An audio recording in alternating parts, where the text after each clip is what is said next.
First Rodeo Radio, where the race begins. The homies have reached the starting gate, and they're off.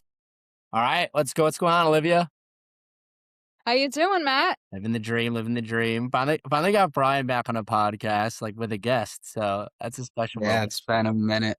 We've been dodging each other. Just keeping it a treat for everybody else to not be annoyed by both of our faces on one screen. Well, Olivia, we appreciate you joining here. Very excited to announce you as our, I guess, like, do you want to give yourself a title here? Or we put one on LinkedIn, but we're pretty open to whatever you want to call yourself. Yeah, I think content and media intern is definitely the right title for what I'm doing. Good deal. If you ever want to change it, feel free. Brian and I both approve. Okay, I think it's perfect as it is right now. But I know there's you gotta throw going forward. president or head or Director. make it. We can say director too. Director always sounds good. Director, or like putting a C in front of your name, Chief Content Officer sounds pretty good too. Chief intern of media. Well, we're excited and blessed to have you with us for sure. We've already kind of made jokes about my graphic design skills, so already, crushing it in terms of what I'm personally capable of. So we appreciate you there and excited to have you get started and help us improve what all we put out to our partners and to the public, and kind of just helping to spread the message of First Rodeo Racing here. But I think what would be fun is we kind of start with little Olivia, kind of how you got to where you're at, and kind of tell the story, pretend we're your Uber driver and we're just going for a ride to the airport or something. You got to talk about your life and how you got into horse racing. Yeah, absolutely. I mean, it's a long story. Ever since I was a little girl, I always really loved horses, and I grew up riding horses. I did so for about I'd say 10 years, actually maybe more than that. And my dad, he like took a notice to it, and he grew up going to Saratoga. He grew up in Troy, and his father, his Uncle Ray, actually, who he's named after, would take him up to Saratoga, and they would watch horse racing on TV sometimes too. And my dad took a notice to my newfound love of horses and riding, and he contributed to that love by bringing me to Saratoga like every summer for a day since I was 6 years old. And in fact, it like goes back much longer than that. My parents had come up on July 5th of the 4th of July meet at Saratoga, and my mom had said, we brought you here like for the first time when you were 6 months old. You were still in a stroller, and we were feeding you peach slices. That's really how the story began. And every year my dad and I continued that tradition where we go to Saratoga for a day, and most days we just go for more of like a casual day, nothing crazy. And then, as my love for the sport grew, I was telling my dad we need to go on Whitney Day. That's like a really big day at Saratoga. I really want to see some famous horses, because as I was getting older and as my love was growing for the sport, I wanted to kind of expand my knowledge, because for so long, my whole palette of knowledge in racing were the Derby, the Preakness, and the Belmont, and then the one day at Saratoga with my dad, and that was it. And fast forward now, I'm 22. I turn 23 next month, and I'm watching racing like every day, and I'm monitoring it from like multiple different racetracks and keeping up with different headlines. And it's a lot of work, but when you love what you do, you don't work a day in your life. I grew up watching a lot of sports in my life, but nothing tops horse racing. It just, for me, it like keeps me on the edge of my seat, but at the same time, it brings me so much peace. When I was in college and I was finishing up I think my last semester, I was very, very antsy to graduate and move on with my life and start like the next chapter. No hate to college or anything. I was just ready for the next chapter. And I had gotten a internship with the Saratoga Special, which is a newspaper here in town. And we write about the smaller stories that don't always get the attention, say, from the Daily Racing Form or from Equibase or from the Blood Horse. We talk about those inner stories and those inner people that deserve the attention as much as, say, Todd Pletcher or Chad Brown. And I worked for them over the summer, and that was one of the most fulfilling experiences. And I learned so much personally and professionally about myself. And not only that, I got to almost build a family around myself. And I've made so many new friends that have like kind of joined me on this journey as being like a racing photographer. I know I'll touch on that a little bit. But now here I am, and I've been to multiple tracks. I've been going to Saratoga ever since I was little, and I've also been to Aqueduct twice. I've been to Delaware Park once, and I've been to Gulfstream Park once. I was there earlier this month, and I'm hoping to go back next month. But touching on the photography, I've always, really been passionate about the sport of racing. And I grew up seeing so many different images, whether it be of a horse or a jockey or both. Like, people like Chris McCarron or Gary Stevens, and horses like Spectacular Bid and Seattle Slew and Secretariat. And those images were, even though I wasn't even born yet, those images were kind of like cemented in my childhood brain. And as I grew older and I started to find my passions and try to figure out like what my career would be, I started being really passionate about photojournalism. And then I became passionate about sports photography, because I believe that as being a sports photographer and as being like a racing photographer, I'm telling the stories of these horses through a visual perspective, not necessarily through a written perspective. But what I aim to do with my work is capture the memories that I saw as a child. I want people to see what I grew up seeing. Yeah, for sure. I guess like at what point in your life did you discover that path of photojournalism? Like, did you enter college with that in mind already, or did you discover it while you were at school? Yeah, I actually entered college with that plan. I went into Siena College as a freshman, and I studied sports communications, and I had a minor in political science. And when I came to campus, I think a few days before I started, I was coming home from a riding lesson, and I saw that the athletics department was looking for like interns, whether they be in marketing or game day operations, and they also wanted a photographer. And I immediately like reached out to the athletic director and said, I really want this position. I'm really passionate about sports photography. And I had done it, I think, minorly in high school, but that kind of like fell through a little bit because of COVID, and I didn't get back into it. But I came to Siena, and I just started doing it in like, before I knew, I was going to volleyball games, to soccer games, to lacrosse games, basketball games, like everything in between.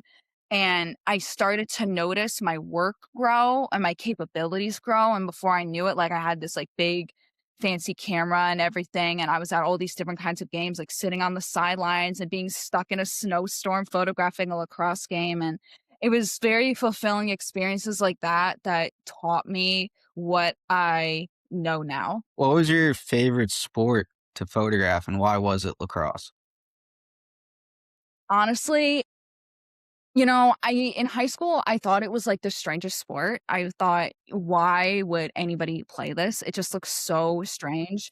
Me And too. then my boss sent me out to photograph a lacrosse game on campus. And it was actually the first time I had used my new camera lens. I was originally using a 75 to 300 millimeter lens. And then I got a really big, like, I think it's 70 to 200 millimeter lens. And it is like an elite piece of machinery to use in racing. I absolutely love it.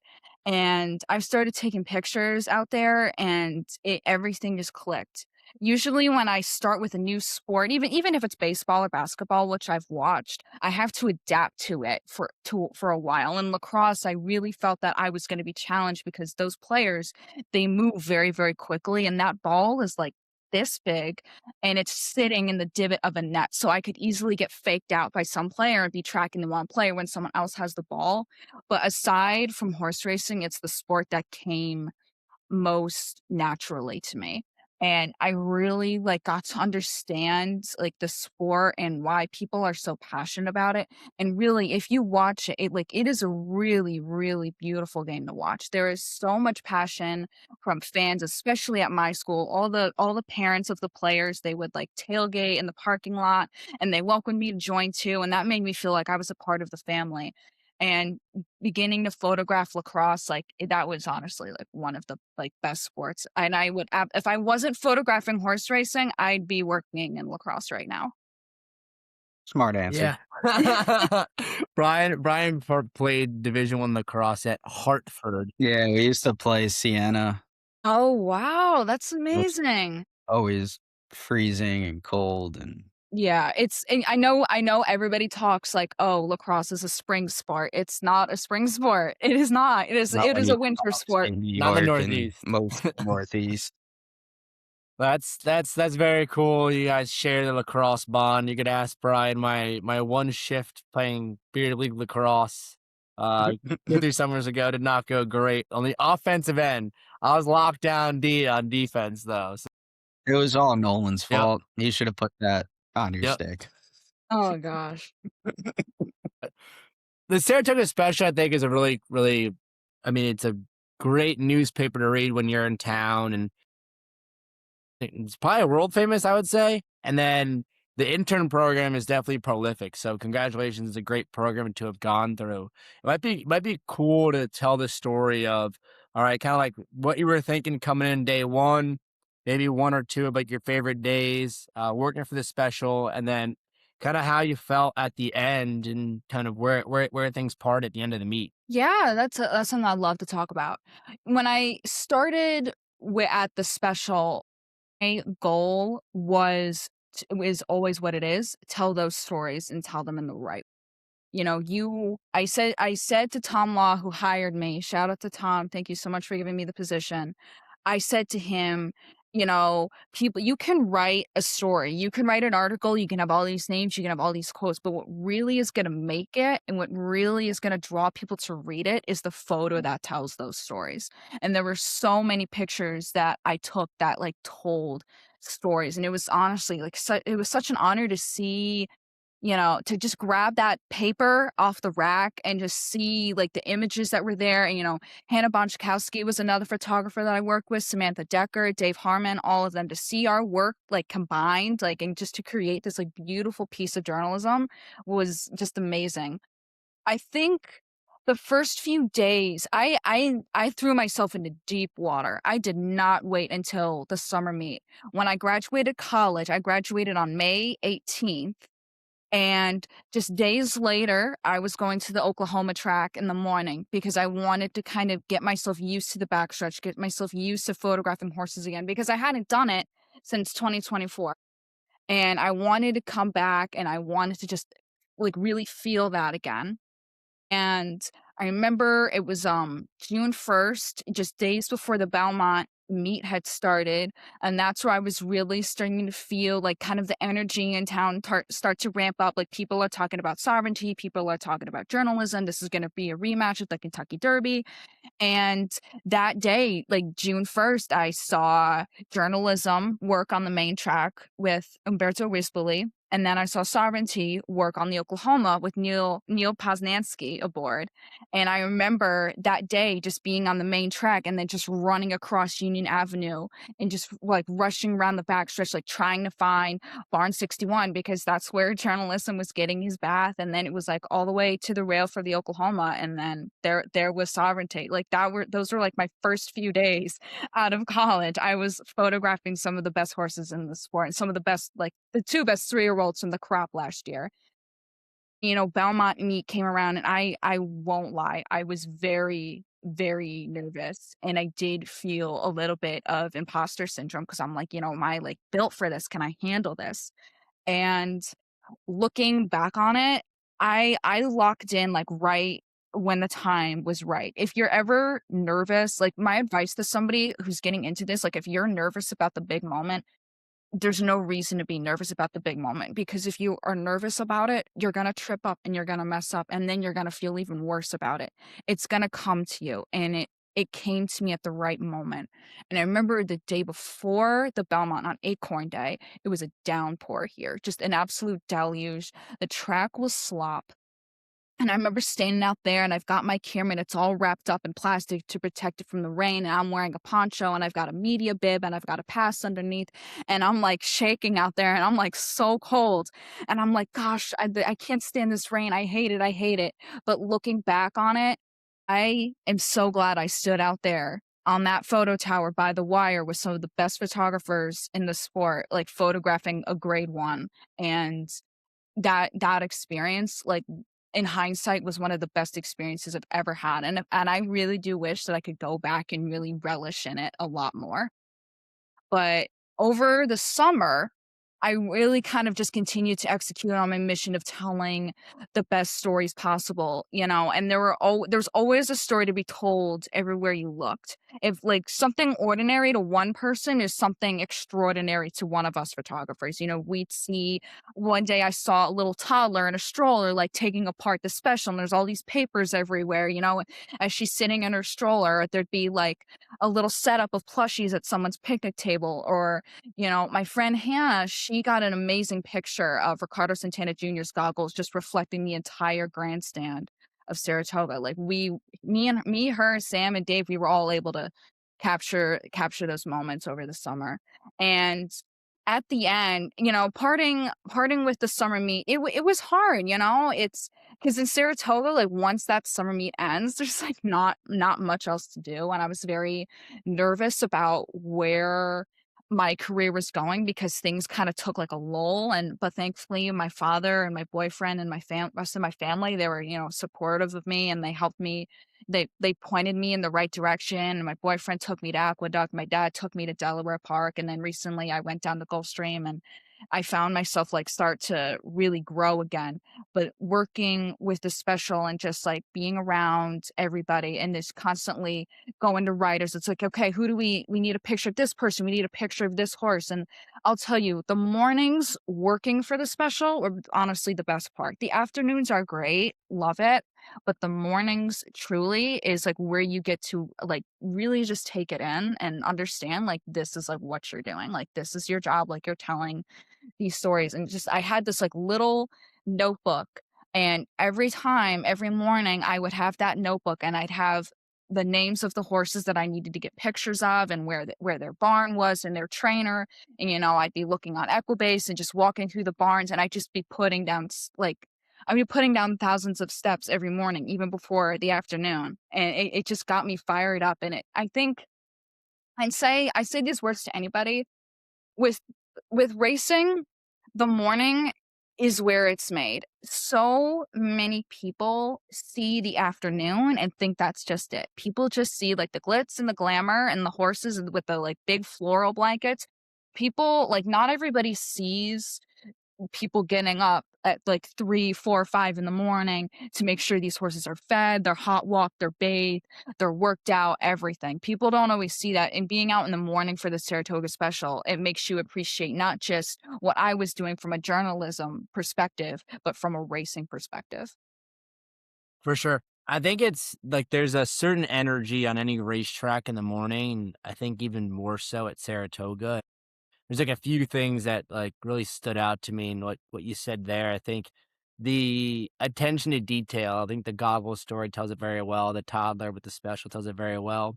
I never really thought about it that way, about like the attention to detail necessary to capture those moments. And like you said, it's very, very cool. Like the whole picture tells a thousand words kind of thing. So it's super, super incredible that you kind of had that experience and you continue to kind of grow in that craft. And another thing, like on the toddler side of things that pops in my brain is like the mornings. It's like a bustling city. The backstretch. It's you're kind of filled with like almost like a New York City kind of energy where everyone's like almost like nondescript because there's so much going on. You got to keep your head in a swivel kind of thing. In the afternoons, like what's interesting about it is there's almost a peacefulness to start the day when you're there. There's an energy and like a pent up, like peaceful energy. And then as people start getting there and on the bigger days when there's bigger races and it gets crowded, it definitely like comes to a roar, to a head.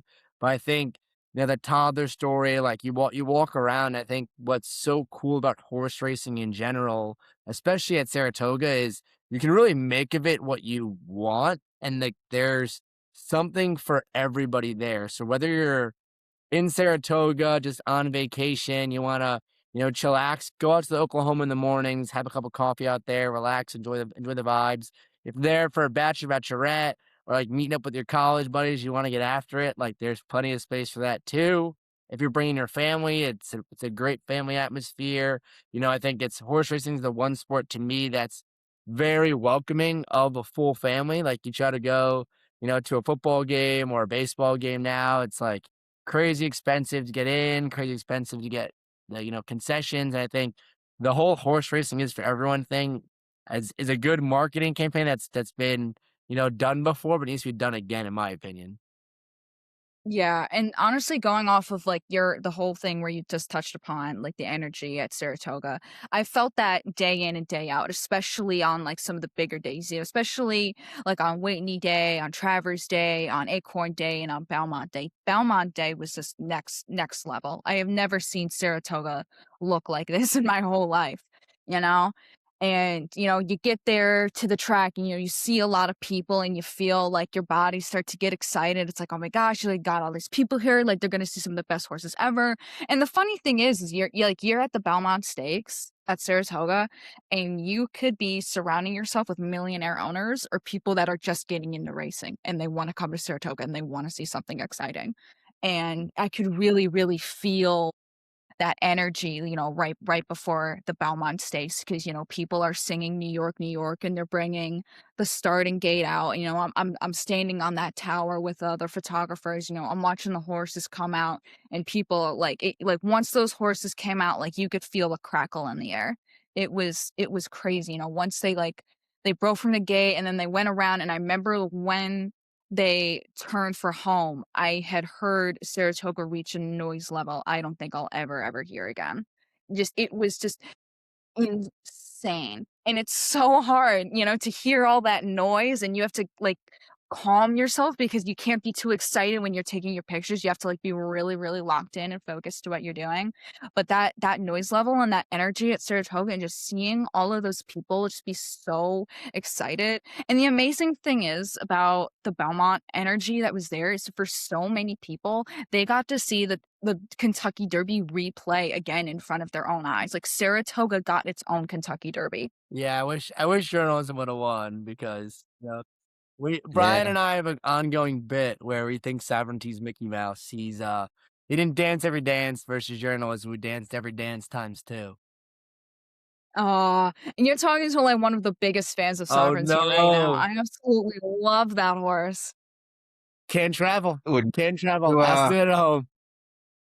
Yeah, oh gosh, I really thought he was gonna handle the West Coast air just fine, and it just like hit him like that. I saw he worked on Tuesday before, and I was like, okay, he looks fine. He's not showing any signs of tiring. Like he doesn't like when he gallops in the morning, he's not too much about it. He's just all business. He does his job. He's like, okay, I'm done, and he just breathes like he normally does, and then like boom, he got the fever, and I'm like, oh my god, this is the He's been worst day handled ever. with white gloves the whole time, skipping the Preakness, spacing out his Yeah. stuff. Yeah. Journalism flew across the country probably 6 times last year, so that's why he's my goat. Yeah, he did do I think he did do a lot of traveling, but I think at one point it may have it just tired him out. I think after he got off the Triple Crown Trail, I mean, aside from the Haskell, he just kind of wasn't really himself. That Haskell performance was incredible, and he really showed people hey, I may not have won the Triple Crown, I may have gotten beaten the Belmont, but I'm still here.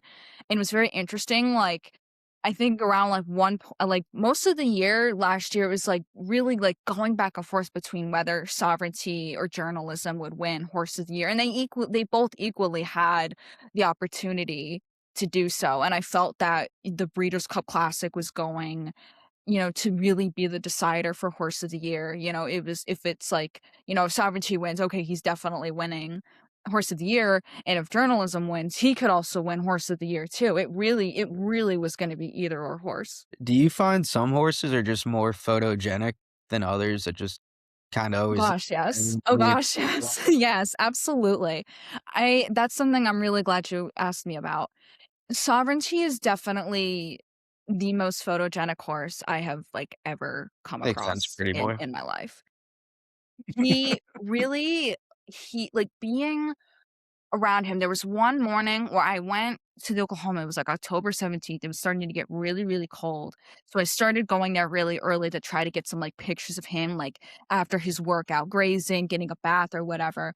And this was the last time I saw him in person. He had his 2 grooms on the shank, and he was just grazing, and he a number of times, like, I was standing there with my camera, and even times when I wasn't, like, taking a picture, he'd look up and he'd stop grazing and he'd just stare at me and be like, "Okay, I noticed you, I acknowledge you," and then he'd go back to grazing, and then he'd pick up his head and look at me and then go back to grazing again.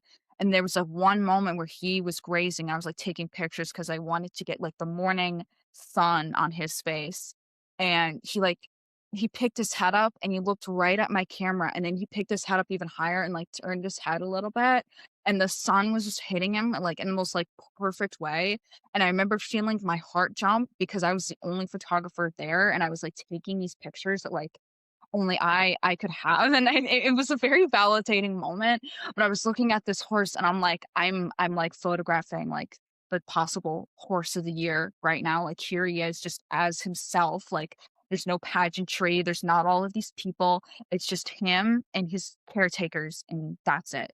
Like, that is all it. And when I photograph other horses, like, they really, really do notice the camera. If you think they don't, they absolutely do. When I started photographing racing back in 2024, I would always be on Man-O-War Way, where they'd walk from the backstretch to the paddock, and I always lean against the rail and, like, take pictures and try to get some really nice portraits, and especially the babies, since, like, they're new and they're figuring this out, they'd hear the shutter in the camera, and their ears would prick up, and they look right at me. It's, like, the coolest thing. I have so many pictures of horses, like, looking right at my camera, looking at me, and I have photographed so many different horses, and I have, like, a whole file, like, thousands of photos of horses that have run at Aqueduct, Delaware, Gulfstream, and Saratoga, and some of them are just, like, beautiful. I think another horse that I should also give credit to is Be Your Best, who's in Saffy Joseph's barn, and I photographed her a couple times for the Saratoga Special, and the first time I went to see her, I went to the barn, was like, "I'm looking for Be Your Best, can you help me find her?" And I went over to her stall and, like, she was like, I nearly dropped my camera because this horse was actually, like, just so beautiful and so photogenic, and she was just so happy to have her picture taken. Yeah, I think it's really cool to kind of consider that. I never really have. I guess when you were down in Gulfstream, kind of compare, energy and overall vibes of what you felt at Saratoga to Gulfstream, and kind of what were some of the things that you're looking to accomplish and see there versus in Saratoga. Yeah, absolutely. Gulfstream has been on my racing bucket list for, like, a few years now, and I finally ended up getting down there, and it is completely different from Saratoga. It is a world away. And the thing I loved about it is that it honestly looked like a palace. Saratoga, it's got, like, the red and white awnings, Danny Gargan joked with me that it's the circus, you know? It Gulfstream's completely different. It's like Saratoga had a Miami makeover, to be honest with you. But it's like you got the palm trees everywhere, you've got the casino mixed in, and the casino isn't obnoxious there, which I really like. But, everything is just so close. Like, you get to be so close to the winner's circle and the racing and everything, and that's very similar at Saratoga. But at Gulfstream, things move very quickly. That was something I noticed, how quickly it moves. You photograph a race, the next thing you know, like, the next horses are coming into the saddling ring to get ready, and then they come in and they're in there for like 2 minutes. The jocks come in right afterwards, and they're like, those horses are in the paddock for a maximum of 5 minutes. Like, they'll be in the paddock at Saratoga for like 20. You get all the time in the world at Saratoga to pick your horse and to see them physically in person. At Gulfstream, you better know the horse and you better make your pick fast. It moves quickly, so the days would go by really, really fast. I think what I'd like to see in improvements, as specifically at Gulfstream Park, I think they need to kind of, like, reach an agreement to keep that track running, because Florida needs that. It cannot, like, Florida racing cannot go without Gulfstream Park, because so many horsemen and women and breeders, they rely on this, like people rely on it, like, because it gives billions of dollars to the state economy, and it also provides millions of jobs for people. There are people that work tireless hours for these horses, and not just for the horses, but for the people as well. People that work at the racetrack itself, whether they're at the betting windows, or they're working in the casino, or working at concessions, no matter where they may be, they're working for that track, and they're providing this experience for so many people, and it really does break my heart knowing that there's a possibility that Gulfstream may not exist in 10 years. That track has to stay. I absolutely love it. So I wanna get down there as much as I possibly can because I really, really, really want to enjoy it. But Gulfstream is a completely different experience from Saratoga. It really, like, I wouldn't say it's culture shock, but it's definitely a little, like, jarring to be around white when you're around red for so long. The color scheme is very different. The whole vibe is very different, but just, like, at least from a photographer's perspective, I got all these, like, different kinds of shots that, like, I may not have gotten before. I love what I loved about Gulfstream is when they would run on the turf course, you could hear them all the way around. At Saratoga, you can only hear them for a little bit on the turf when they run past you. At Gulfstream, you hear them go all the way around. So I'd be watching the race be played live on the infield board, and I could hear the horses like all the way on the backstretch. And I could get pictures of the horses like running on the backstretch. You'd see the high rises in the background and the palm trees in the stables. You can't get that kind of shot at Saratoga. It's virtually impossible because you have all these bushes and trees in the infield. But at Gulfstream, it's just like that infield pond. You get to see them like run on the backstretch and everything. But it is like a really beautiful track. And if anybody who's going to listen to this like hasn't gone, you need to go soon because you're missing out. Yeah, I haven't made it down there yet. I Oh want to. man. It sounds like, especially around the Pegasus, on social media at least, everybody except the owners of Gulfstream wanna keep that place active. Yeah. That's honestly what it seems like. That's honestly what it seems like. Yeah, it's an ongoing feud there. It's pretty crazy. Not sure how accurate it is, but it feels like one person holds, the entire fate of, Southern Florida racing in their hands, which is pretty crazy. And I recently was at passing through Ruidoso Downs and popped into there, and that was a stark reminder too of what these racetracks mean to the communities. And it's not just the economic things, and obviously you know, a place like Ruidoso Downs, New Mexico, without that summer meet, there are going to be people that the hotels won't be filled, people that rent their houses to the trainers and the hot walkers, those won't be filled. So I think people take for granted just, how much the racetrack contributes to a local community, and as well as preserving the history as well. I think it's very cool you kind of telling the story of, you understanding the beginning of racing through photos, and that's kinda how you, caught the bug, quote, unquote,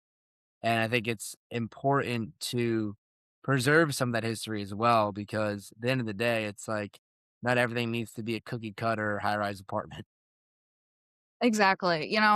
And I know a lot of people, where there's platforms like Light Up Racing and platforms like Amplify Horse Racing that help people get educated about the sport. And we need platforms like that going forward because it's really important that people really know what actually goes on. And every once in a while there's like this op-ed that's published in the New York Times that talks about the sport's dying and these horses aren't cared for, and it's the furthest thing from the truth. These horses are so loved, and every morning and even in the afternoon I would see that, and it's not necessarily from the owners or from the fans, but from the people that work closest with these horses. And as we move forward in the sport and as we welcome more people into it, let's always remember we are able to tell our story. We don't have to let other people tell it for us. We have the power at our fingertips to tell the story the right way, and we work so hard every single day to do that. 100%. That's kind of what our mission is to grow the game and kinda show all the good it does for, humans and horses. We're definitely aligned there. On that note, we kind of, that's the proverbial magic wand question I always ask on these is, if you had the magic wand, it could change one thing about horse racing. You have buy-in from all parties, you have unlimited money, you get your magic genie wish, and everybody must listen and listen positively. What would that wish be for you? That's a good question. Honestly, I don't think it would necessarily be a wish, but more of a lesson, I'd say. And what I'd say to people in the sport of racing is let's not forget where we started. Let's not forget why we're here and how we got here. Every day, people get up with a mission and with a dream. And people, like, there are people that are in this sport, and this really makes you realize how much of a spectrum this sport is. You have smaller, cheaper horses running at Delaware, and then you've got some of the biggest and best at Saratoga. And I think as people, kind of going back to like educating people about the sport, as more people get into it, I think it's important that not just newer fans, but seasoned veterans understand like this is about the horse. It's not about the pomp and circumstance. It's not about like the champagne. It is always, always, always about the horse. And let's not forget that, because if it weren't for those horses, none of us would be here. If it weren't for the horses that I watched growing up, like Tis the Law and American Pharoah and Zenyatta and Songbird and Beholder, I wouldn't be here. And now like I get to be around the sons and daughters of horses that I saw growing up. When I was a child, I watched the sons and daughters of horses that raced before I was born, and then I watched their sons and daughters, and then I watched the new sons and daughters. And horses that I watched in high school, I'm watching their kids now. It's crazy to think about. But I think as the sport moves forward, I think an improvement that can be made is that we don't always get caught up and let's not all be influencers. Let's not all be influencers. Like let's just tell the story of the sport the way it deserves to be told. I love that. Love that. Well, we deserve some room for some influencers too. Shout out the little horse racing Yeah. kings I that we think I posted. think like what Griffin Johnson has done for the sport, I definitely want to talk about him. What he's done and with Sandman, that is incredible. It's just like you really people got to see like firsthand, especially Gen Z folks who are always on TikTok and everything. Like they got to see firsthand, like here's what it's like to like own a racehorse and take care of him and give him his bath in the morning. And it's like God knows I was falling for it. Like I loved the Sandman content, and it made me love the sport even more. And honestly, even before I started like working with the Saratoga Special, I always knew how well these horses were cared for and the effort that went into them, but I never physically saw it.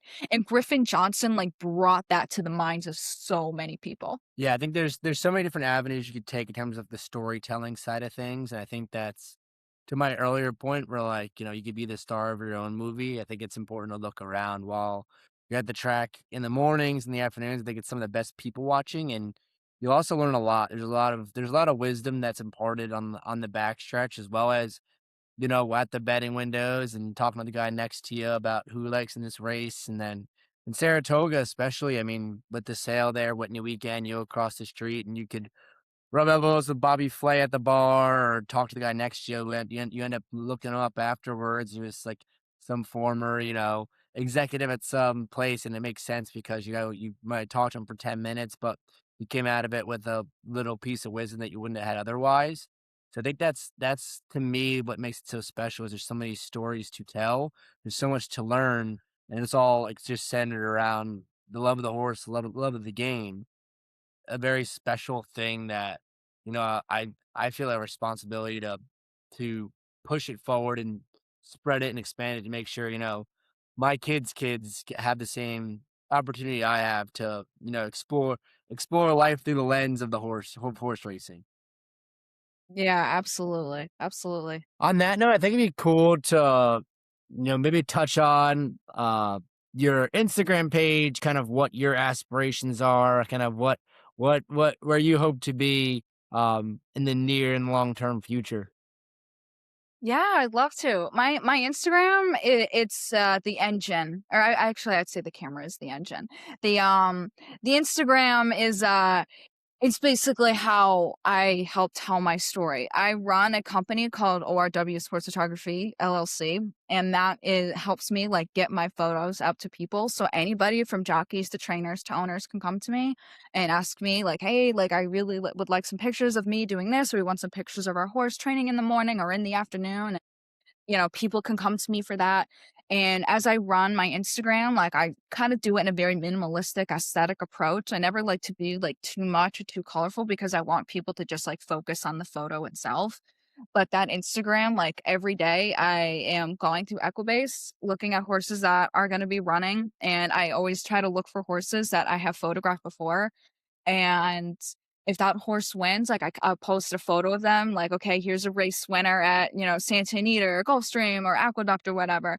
That keeps like the Instagram going. And it like when I graduated college, it was just almost getting like no, I guess, like, no attention, and then when I came to Saratoga, I could just see, like, the numbers, like, start to increase because people were looking at my pictures and, people were really curious, like, to the stories that I would tell, and being able to, like, go on Instagram and just see those pictures that I've taken and see the pictures of other people, like, it's awesome. Like, it's really nice to, like, look at my stuff and see the work of other people, like, I'll look at my Instagram and then I'll see stuff that's posted on, like, the Blood Horse or FanDuel or whatever, and it's, like, really nice because it's, like, all, like, one big community of photographers.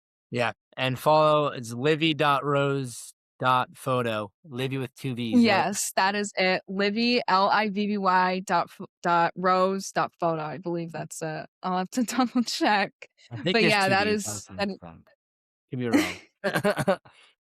Um, Brian, you have any other questions? Nothing too crazy, I would say.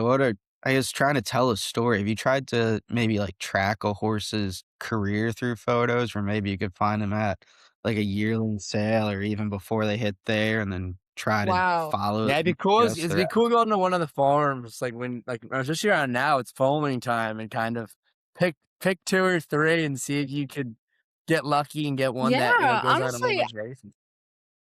honestly, I've never thought about that before. Another photographer that I know, Samantha Decker, who also works for the Saratoga Special, she does that, and she goes out to the farms and like she will take a picture of a baby that was just born like 20 minutes ago.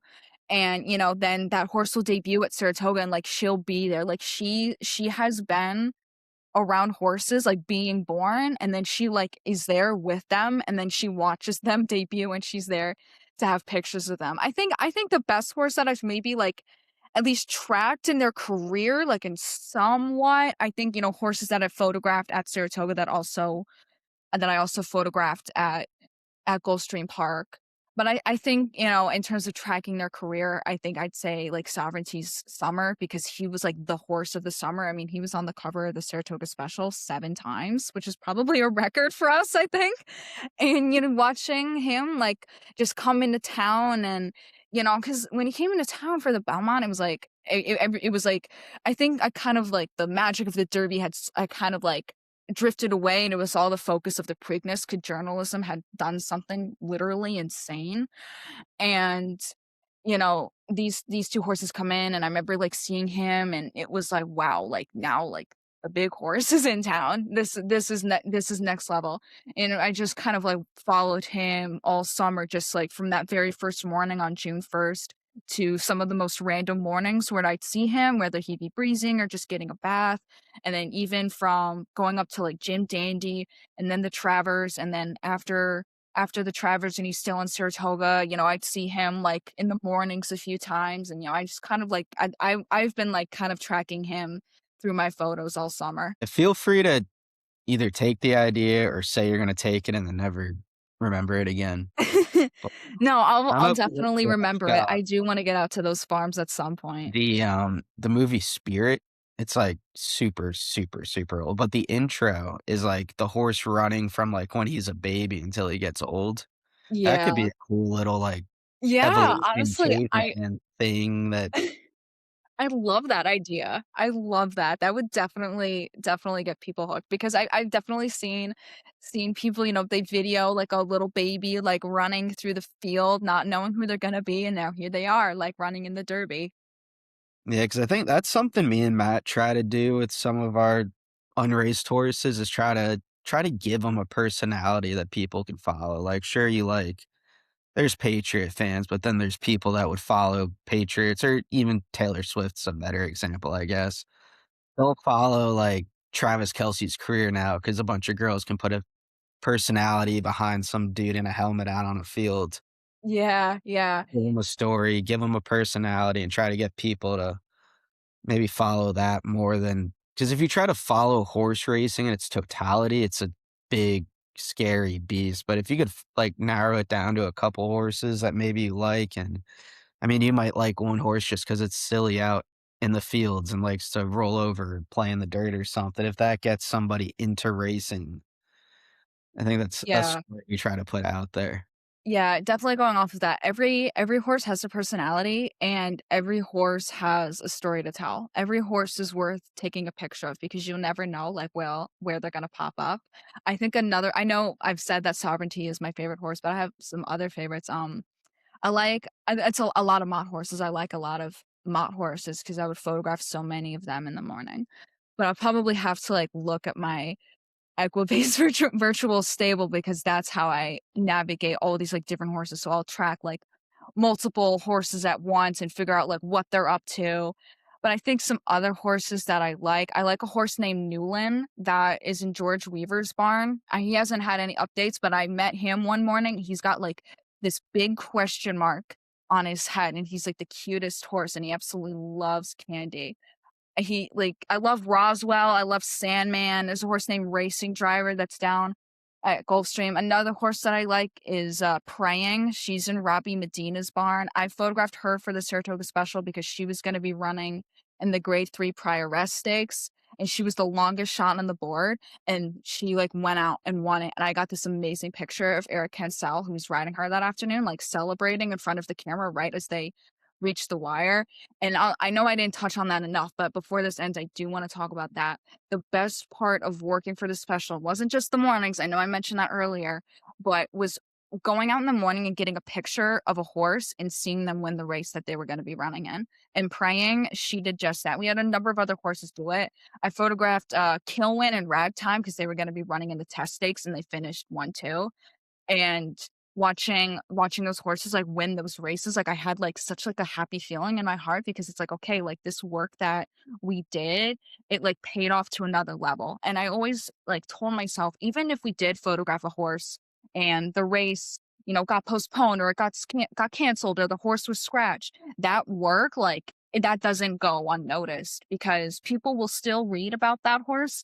And it's like, okay, this horse isn't running in this race. Why not just keep an eye on them? We're still introducing people to horses, even if they're not going to be running in the actual race. Yeah, yeah, that's one thing I try to explain to people too that maybe aren't involved or first time even talking about a horse is just the personalities. Like I remember growing up, my dad had a couple harness racing horses, and there was one, Kennan's Josh, that ended up winning like 18 straight at Meadowlands. It was a crazy run, but he would play fetch. Like if you saw him in the field, he would bring his big yoga ball over and want you to like throw it across the field, and then he'd chase after it and bring it back to you, and it's just Oh, like big wow. dog. There was one horse that I photographed for the special named Luther that came from overseas to run in the Hall of Fame stakes. And I went to the stakes barn to get a picture of him, and he was super friendly, loves the camera. And I go up, like sometimes like I take the picture of the horse and I like pet them a little bit. He like wanted nothing to do with me. He wanted everything to do with that camera, and he would like stick his snoot in it. He'd stick his snoot right in the lens cap and kind of like nibble at it, like he'd try to bite at my camera because he like didn't know what it was or was curious about it. But that's one nice story I have about horses, like just having like a really, really awesome personality. Matt, you got any other questions I or? think it might be time for rapid fire and wrap it up if you're ready, Olivia. Yeah, let's do it. All right, so they're all like one word, like short phrase answers to these questions, and I'm gonna modify the Okay. first one. It's favorite horse, but you can't say Sovereignty. My favorite horse, but I can't say Sovereignty. Oh gosh, I'm gonna have to look at my virtual stable again. Honestly, a favorite horse next to Sovereignty, I'd say Sterling Silver. She was in Bill Mott's barn for a while, and then she moved to Anthony Bargato's barn. She was second last time out in the Grade 2 Inside Information Stakes, but I know she won like over some really good horses like earlier in the championship meet, and I really like her. She's pretty. She doesn't win often, but she really does try. Yeah. All right, favorite track. Saratoga, Yeah, probably. easy. That's so easy. All right, your favorite big race day, like Belmont Stakes, Travers Day, Derby Day, Pegasus Day. Like, your favorite day? Honestly, Derby Day. Like nothing beats Derby Day. Like every year, especially for the last several years, like when I wake up in the morning, I don't think anything else. When I wake up on Derby Day, the first thing my mind says is it's Derby Day. Let's I think it's roll. like the one day we horse racing's on a national scale too, so it's always really cool and Yeah, pretty. as it should be. One day you get texts from people from like high school, like, "Hey, who do you like here?" Yeah, and people would do that. Like people were like, "Oh my gosh, like who do I pick in the Derby?" I'm like, I don't know, Yeah, that's man. the fun. Go with your gut. Go with your gut. All right, next few it could be horse racing related, horse racing related. When you hear the word successful, who's the first person you think of? Bill Mott. Bill Mott. I honestly, I'm a fan of Team Mott, but just like watching him like win like the Eclipse Award, that was like really amazing because I photographed a lot of his horses in the morning because he would send out a lot of horses at Saratoga, and watching like those long hours that he would put in, and he's like a real horseman, and sometimes it's like crazy to think like he also trained Cigar. Like that is the scale of like what he has accomplished in the sport. But when I think successful, I think Bill Mott. Good one. All right, this is kind of a new one I've added. Advice to like the first time race goer, and we'll modify it for you. We'll say like the person that's kind of wanting to get into the photography side of things. Never shout the horse's number. Never call them by their number. That oh my gosh, boy, does that give me the ick. I can't stand that. It's like, come on, 3. It's like, no, they got a name. Like, cheer their name. Like, cheer. If you're not going to cheer for the name of the horse, cheer for the name of the jockey. Like, you have a program. You've got names. Use it. I've never heard of that pet peeve. I kind of like that though. Must start using that. I cannot stand it. Like, I would hear it at the track, and I'd give people like the side eye. All right, I think that's about it. I guess any last parting words here, or My parting words are, let's like really appreciate what we do. Not saying we don't already, but it's hard, and this sport, it like brings us so much joy, but it does also break our heart at the same time. Like, let's just keep up that fight. Let's keep telling our story. Let's keep showing people what this sport is really all about, and it's about the horse. love it. Thanks, Olivia. Of course. Thank you so much. I really enjoyed this. This is actually my first time like ever doing a podcast ever. So this was just a really awesome bucket list experience. You're a natural. All right.